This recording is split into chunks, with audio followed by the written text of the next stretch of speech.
Hey guys, it's Bo here with the 90-degree keyboard, and we got some awesome news. A little update on Year 9 Season 3. I don't really know much about the season, so we're going to read through this roadmap, which I'm super excited to share with you guys. So let's get right into it. All right, so I don't know when the season is going to technically release. It says September. There's about like 24, 25 days left on the Battle Pass, I do believe. So I'm going to say this season's going to come out around September 15th. Don't quote me, but typically middle of the month is when seasons tend to release. So that's a little bit about when it's going to release. So the first thing that we're going to jump into is the new operator. And right now, they have everything redacted. The name, the faction, the squad that they're a part of. All we know is that they're from Greece. There has been speculations, even with the teaser trailer here. If you look at the photo that I'm pulling up on the screen, it shows a few things. It shows kind of this techie-looking, what would you call that? A tech-looking staging ground, like kind of like your little. It looks like honestly like someone's garage, and they just have a bunch of guns on the wall. And in the background, it has been rumored that this operator. We don't know if it's a defender or attacker, assuming it's going to be attacker because we got a defend, or assuming that it's going to be a defender because we got an attacker last season. So it's going to be a defender, and there has been rumors that the person's going to have a sniper rifle. I don't know how you guys feel about that. I remember when Aruni first came out in the test servers, they gave her a 3-time sight on her DMR. She was the first, defender to have a DMR. I'm not a big fan of defenders really having 1.5 sights or 2.5 sights and even 3.5 sights. So if we get a defender with like a Cali 12-time sight, it's gonna be interesting. Spawn peaks are going to suck, but that's kind of like all we know really for the new attacker. More to come in the following weeks. When they release more information, we'll definitely cover that as well. So moving on to the next thing that they do have for us, and that is major features. So we're getting this really cool thing that I've been actually excited about, which is the Siege Cup. Unfortunately, it's only coming out in the NA and the EU on PC only. If you're on console, you're going to have to wait till Year 9 Season 4 in order to get the Siege Cup. Basically, the Siege Cup is a tournament mode. You could bring your team in. You guys could compete. There's a bracket. You compete for pretty much the winnings are like R6 credits. At least that's what I could speculate. There's not a lot about it, but I'm assuming it's going to be R6 credits. Kind of how Call of Duty had their tournament mode for like 1v1s, which I really like that. It gives it a little bit of a competitive edge. Ranked doesn't matter. It's really about the team that you're on, and it really shows the team play of Rainbow Six Siege, it's a team-based game. So this is going to show. I mean, ranked, yeah, sure, ranked is a team-based game, but with all the cheating and hacking and ranked, unfortunately, that might kind of slip into the Siege Cup. Hopefully, the new anti-cheat, they're going to be uploading, I know, a demo of it, Year 9 Season 4, but maybe they'll kind of sprinkle some of the new features of their new anti-cheat this coming season to get rid of cheaters. I hate talking about cheaters all the time, but that will ruin this if there is too much cheating, but maybe it'll divide the cheaters. Maybe there won't be as many cheaters in the Siege Cup as there is in ranked, because you're really only gaining a status and some winnings. Maybe not R6 credits, maybe renown, who knows? Maybe a skin or something. That'll be interesting. That'll be actually a lot of fun to play.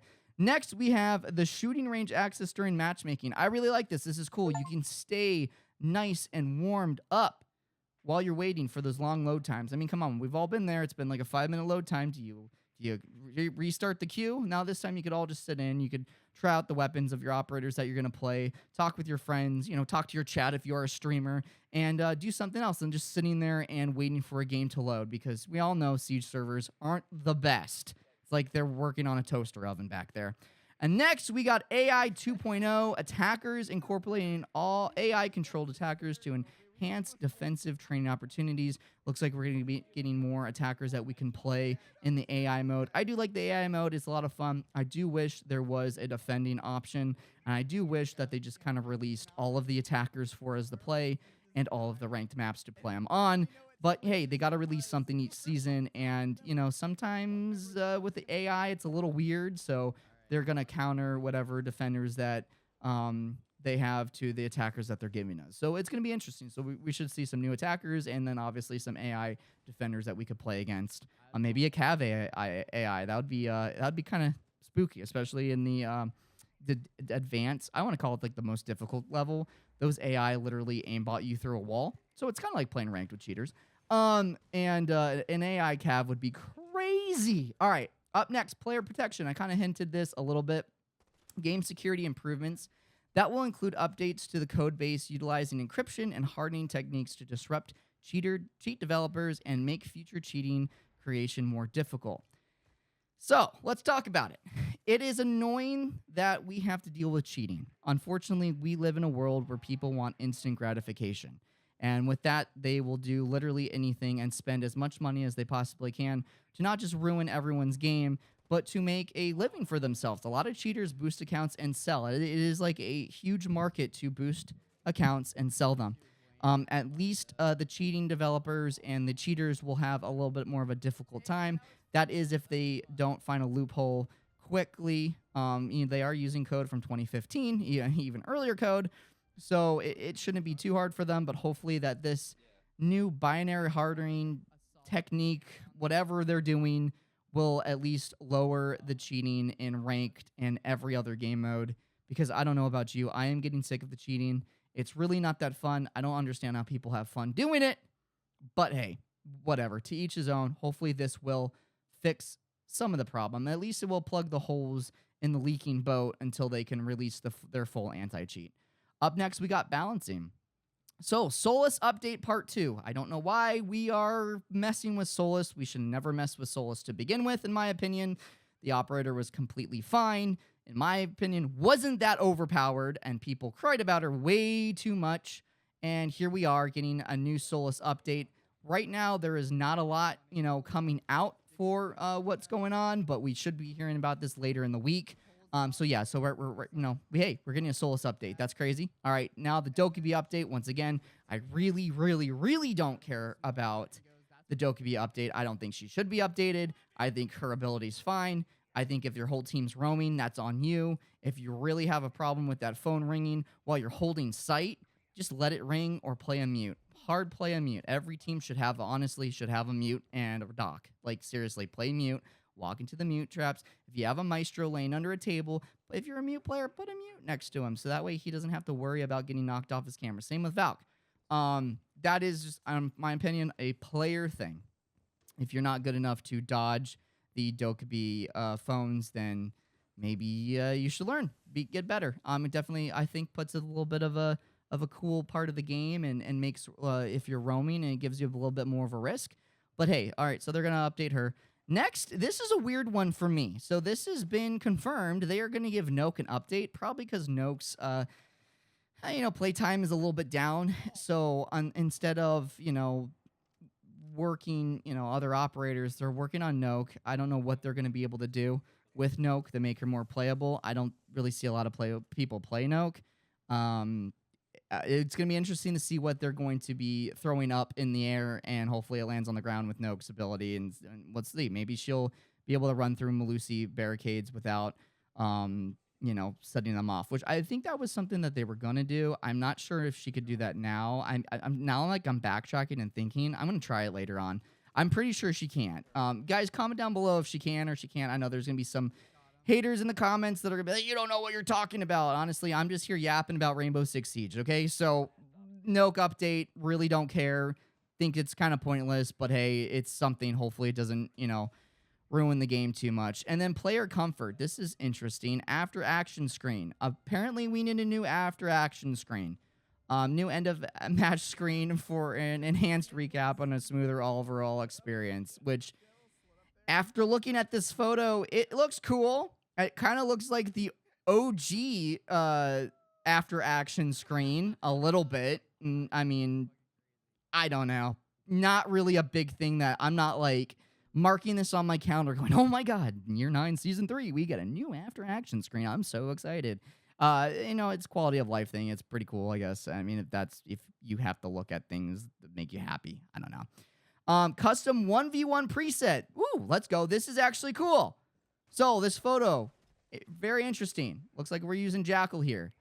little 1v1, playlist, which I think it's cool. We don't have to do, instead of loading into customs, and which I think is great. I think they should add more things to customs. I know people do like hide and seek and shotguns only, and I wish those were presets as well for customs. But this is cool that they may be going in that direction, and we're getting a custom 1v1 preset, which is cool. I like it, and yeah, that's actually gonna be really cool. I cannot wait to learn a little bit more about this. Gonna make customs and streaming a little bit more fun to do, except for all the stream sniping that happens to me. But that's just me crying about losing 1v1s. Training and onboarding. This is for new players. Shooting range, new cover lane in the shooting range from improved reflex training, which is cool. It looks like they have the 2x sight. They have some barricades here with the dummies, so you can learn your peaks and stuff like that. I still think T-Hunt was the better way to really overall like better your skill set, but this is cool that they're adding this in the shooting range, especially now that we are able to load into the shooting range while we're waiting for games to load. We could work on your angles, especially if you have some trouble. This is cool. It just gives you something else to do in the shooting range. Gives you something for warm-ups. Personally, I like just jumping in a quick match for warm-ups or team deathmatch. Moving on to the next and last thing, map training playlist. So we're getting additional maps to the playlist. Looks like we got this thing called Landmark Drill, learn to navigate the map and the location landmarks, which I guess we've had that before. I don't really play the map training. After someone who's been playing this game since it came out, I've learned the maps. But this is definitely good for people who need to learn the maps. Looks like they're giving us the 2020 Stadium Series map in there, and then you're able to change the map down here, which is cool. I guess we got Clubhouse and stuff like that. Once again, I don't really touch this, so I don't want to speak too much about it. Obviously, when I learn more about it, we'll do another video on it. Maybe I'll actually start incorporating this in streams to help new players, because everyone needs to learn callouts. Everyone has a different callout for different things. Sometimes people have just different locations. Like I know me and my teammates, we name things after Star Wars when it comes to places in the map, especially if I am being stream sniped. It confuses people. So yeah, that's cool. Helping new players, keeping the game alive. It is a quality of life thing. Overall, I'm really excited to find out more about this new season. Everything that's gonna be coming out in the next couple weeks here. This is an exciting time when we get a new season. I know this season, Operation New Blood, has been absolutely disastrous and has been a bore. There has been no content, literally no content, and so it's actually exciting to see content come into the game. Looks like YouTube videos will be a lot more fun to make. I don't know. You guys comment down below. What are you guys excited for? What do you guys think they should add? Should they rework? No? Let me know down in the comments below, and I will catch you guys on the next video. Make sure you like, subscribe, and share this video. And you guys catch me on Twitch Monday, Wednesdays, and Fridays. We do stream on Twitch, and then we're going to start sprinkling in some YouTube streams. But other than that, guys, follow for some more Rainbow Six Siege content, and I'll catch you guys on the next video. Have a great rest of your day.